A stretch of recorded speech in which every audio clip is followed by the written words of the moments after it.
கல்யாணம் வந்து என்னடா சொன்னா, அக்கா சோப்பு பேஸ்ட் யூஸ் பண்ணவா லட்சம் நான் சம்பாதிச்சாக்கா. சோப்பு பேஸ்ட் யூஸ் பண்ண யாரும் லட்சம் கொடுக்குறாங்க, அவங்க என்ன பைத்தியக்காரங்களான்னு கேட்டேன். நான் இன்னைக்கு சோப்பு பேஸ்ட் யூஸ் பண்ணாம என்னது யூஸ் பண்ணிட்டு அந்த கடையில் உட்கார்ந்து இருக்கேன். இவங்க என்னது கொடுக்கல, அவங்க என்னது கொடுக்குறாங்க, அவங்க பைத்தியக்காரங்களை நிஜமா கேட்டேன். அப்ப அவனுக்கு எந்த வார்த்தையும் சொல்றதுக்கு இல்லை. அப்பதான் தம்பி சேர்ந்த புதுசு போயிட்டான். எனக்கு திருப்பி சொல்றதுக்கு அவனால முடியல, போயிட்டான். ரெண்டாவது வந்தா அக்கா நிஜமா சூப்பர் விஸ்கா நிறைய சம்பாதிக்கண்ணா. இப்ப நான் சேத்துல காலைக்கு சொல்றேன், நான் தான் கழுவானு, நீ வந்து கழுவ மாட்டேப்பான்னு சொன்னேன். மறுபடியும் போயிட்டான்.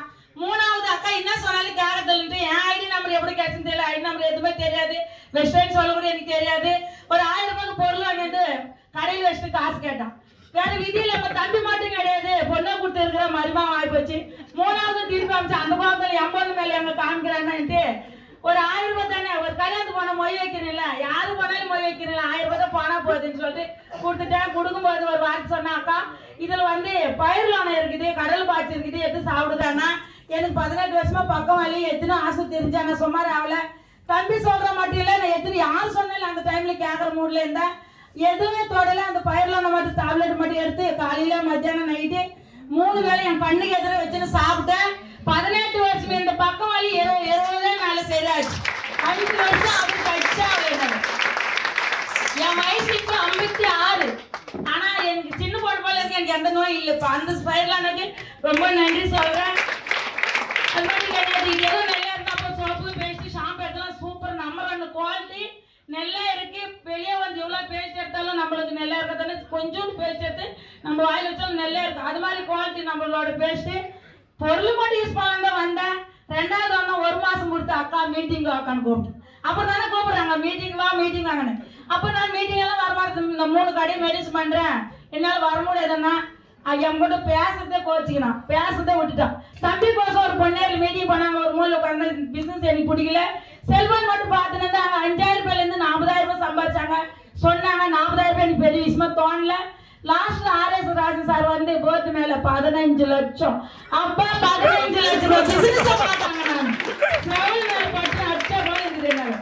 இதுதானே 20 பிசினஸ் பண்ணேன். அப்பதான் திரும்பி பார்த்தேன், ஓ பண்ண இதுதான் பண்ணணும், இதுதான் நான் தேர்ந்த பிசினஸ்.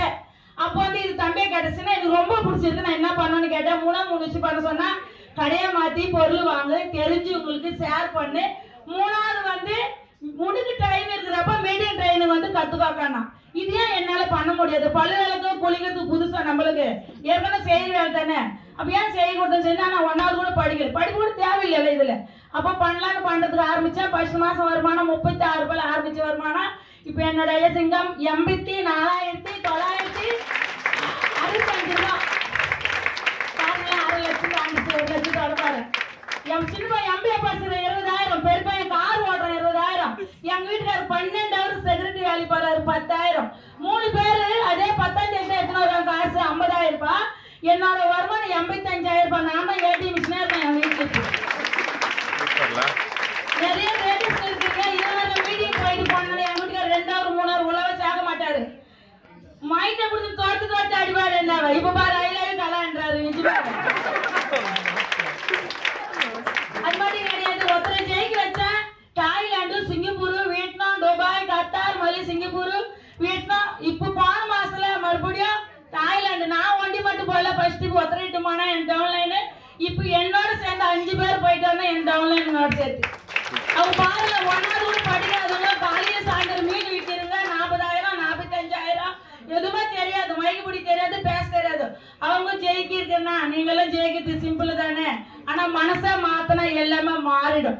ஒரு விஷயம் தொடர்ந்து பண்ணா எதுவுமே ஜெயிக்கலாம். தொடர்ந்து தொடர்ந்து தொடர்ந்து ஒரு சின்ன எக்ஸாம் சொல்றேன். சின்ன தண்ணி அந்த பொட்டுன்னு ஒராண்ட ஒளின்னு இருந்தாவே அந்த பெரிய பாதங்கள்ல அது ஓட்டை ஆயிடும். பார்த்துருக்கீங்களா பார்க்கலையா? ஆனா நம்ம மனசுக்கு ஒரு தொடர்ந்து இருக்கணும். இது கொஞ்சம் அங்க கொஞ்சம் அங்க கொஞ்சம் அங்க கொஞ்சம் செஞ்சு பண்ணா எதுவுமே செய்ய முடியாது, நம்மளால ஒண்ணுமே பண்ண முடியாது. அது மட்டும் கிடையாது. 3 பேரை ஜெயிக்க வச்சா கார் பண்ணி இன்னைக்கு 1,90,000 அக்கௌண்ட்ல இருக்கு. தொடர்ந்து கார் எடுப்பா. கார் எடுத்து சின்ன சொல்ல காசு வந்து பண்ணாரு. அது டியூ கட்டணும், அது டிரைவர் போடணும். அப்பா தலைவலி.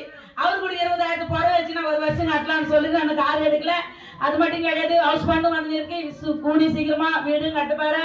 இதெல்லாம் யாருக்குன்னா எனக்கு மட்டும் இல்ல, நான் நிறைய பேருக்கு 150 பேர் கிரவுண்ட் முடிக்க வைக்கணும். ஒரு 200 பேர் கார் வாங்க வைக்கணும்.